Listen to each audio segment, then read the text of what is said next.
And the next recipe is called what in your package? Wise guy crackers. Well, because of the ingredients. There are certain ingredients that are good for our thinking and good for our brain. And so if you look at those ingredients, the walnuts, the pumpkin seeds, the flax seed, all of that is good for the brain. So that's why we came up with the name Wise Guy. So I've pre-measured just about everything here, and I'm going to roll them on. Usually what I do is I take some saran wrap, I'll wet my countertop, I'll stretch it and put it on there so that it sticks there, and then, I'll put my dough on there and roll it up with another piece on top. But I don't have a smooth top, so I'm using the back of this, which will be good because it will actually give me the exact size that I need for my crackers. And let me just wet this a little bit. Oh, hopefully it'll work. I've never done this before. You work, don't. Wet a little bit.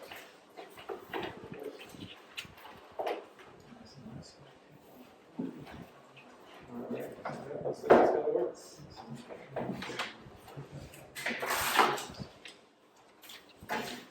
Good, it looks good. So the first ingredient is, what's the first ingredient? I want to put my glasses on. Okay, so we didn't have any ground up, so I'm just using organic whole wheat flour, just to let you know. But normally we make these with spelt flour, and they're delicious, very good. All right, Is that your first time making with that flour?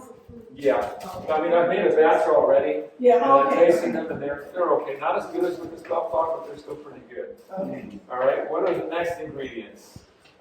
1 cup of organic gluten-free oat flour. Okay, and after that is 2 tablespoons of ground flaxseed. okay.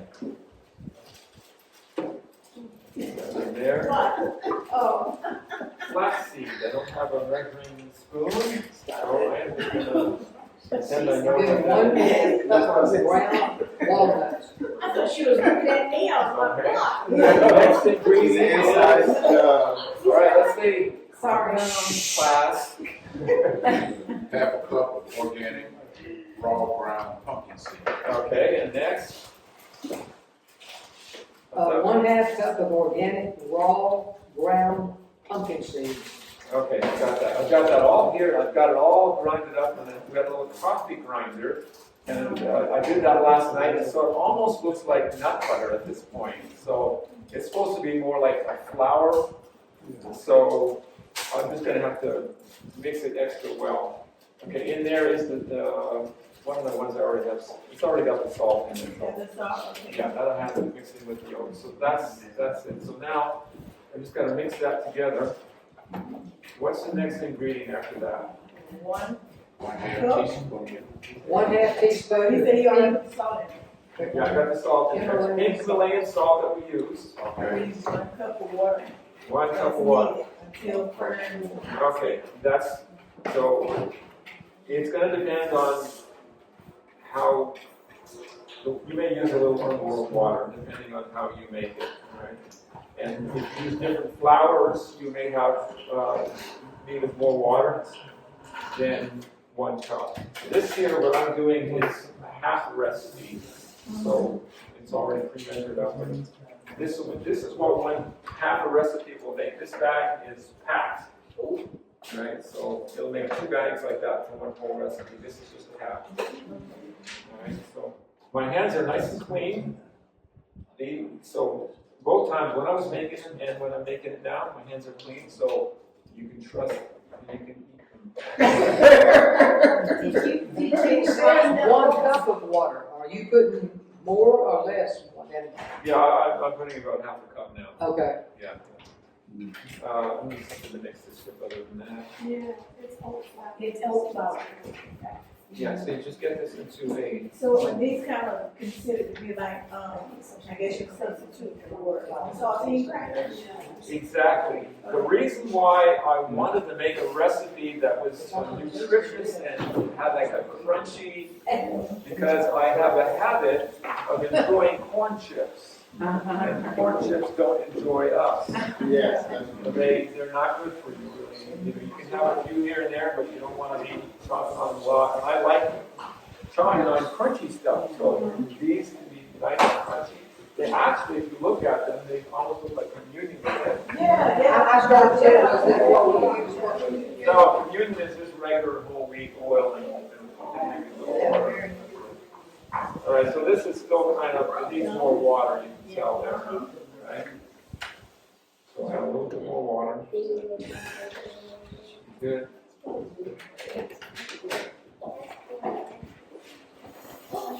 And you can put garlic salt in here, or put garlic powder, onion powder, whatever type of seasoning that you want. If you want rosemary crackers, you just add rosemary to it, and they'll be really good. I mean, just as they are now, they're incredibly good. And you will see that in a second. I think this second batch here that I'm making may end up being a little bit better than the first batch, because I tried the first batch and it was like so-so. I didn't put enough salt in it. So this one I put a little bit more salt, but not so much that you're going to go, ugh. Okay, I think this is good. This is a good consistency. Yes. Yeah. So this is the consistency that you want to get. It's kind of like this. It's sticking. It's not sticking to your hands, right? You can mold it into a ball. Just keep grabbing the bits in there. All right. Squeeze it together, and the moisture will get into the oats and the wheat, and eventually it'll become a nice firm ball. This is what you want. Yeah. Now. Because this turned into almost nut butter when I was grinding it up, some of the pumpkin seeds didn't get ground up, so there you'll find little chunks of pumpkin seed in there, which is kind of neat anyway. Well, they're good anyway. Yeah. Oh yeah. They're really good for you too. We were talking They about are. parasites last It's night. amazing how much better I feel when I eat those. Okay. Good. All right. So this is. And blackberries. That gives me so much energy. All right, so I'm going to just kind of spread that out some with my hands, What do you think? and then get some plastic, put it on top of that,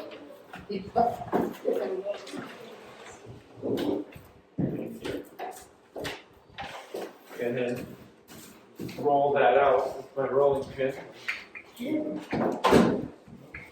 Oh yeah, there's some nice big chunks of pumpkin seeds in there, so that'll be good. And I just score them really quick when I'm cutting them up. I'm not doing anything fancy. I'm just getting a little knife and just running it across the top of it as straight through if I can. How thin do you need it to be? You can make these ones here are kind of thick. This one here is going to be a little thinner. I've got less. I don't know, something less in there because it looks like it's thinner than the first time, but I like them thin, like kind of like a chip, a thick chip, not chip, but corn chip. So this is what these will end up being like. And of course, if you do that, you get out, watching your cooking because they'll burn up a lot quicker. And these are nice, and these are going to be good. I feel like I'm a pro doing this. I know. Yeah, I think that. All right, that's it. Okay, so now I'm going to pick the whole thing up. Let's just go over. Oh, yeah. Ready?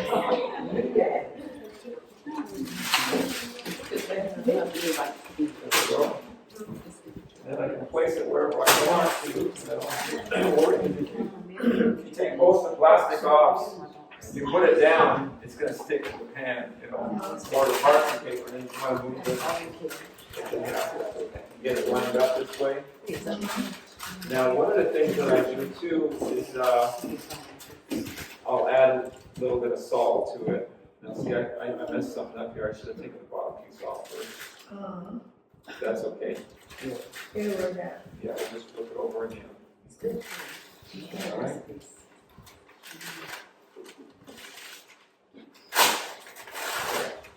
That pulls it up.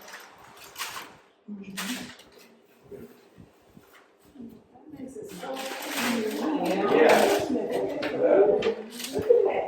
Now, you just get that little knife over here and just zip along.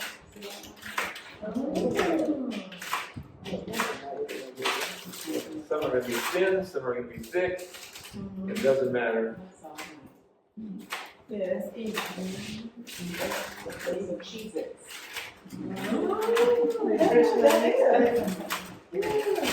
That's it. So now it goes in the oven and 20 minutes at 350 and you're done.